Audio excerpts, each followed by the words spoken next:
كاين بيوت عامرة بالحب، ولكن في نفس الوقت عابرة بالتعب والألم، ورغم أن الكل كيحاول يعمل كل شيء صحيح، ولكن كيبقى السؤال: علاش الأمور معقدة بهذا الشكل؟ المشكل ماشي في الطفل أو المراهق أو الشريك، المشكل في جروح لم تعالج، في جروح هي اللي كتحكم في ردود أفعالنا. هنا كتجي منهجية نور.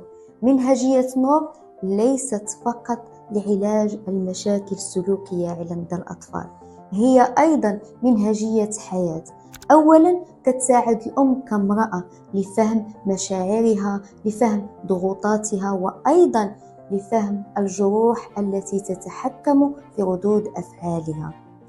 وبعد ذلك تأتي العلاقة مع الشريك، تصحيح هذه العلاقة ووضعها في الخط الصحيح يعطينا الشعور بالأمان والثقة في قراراتنا.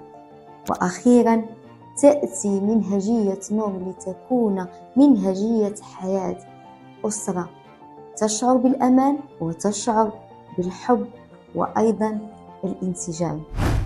الخروج من النفق المظلم للألم إلى النور.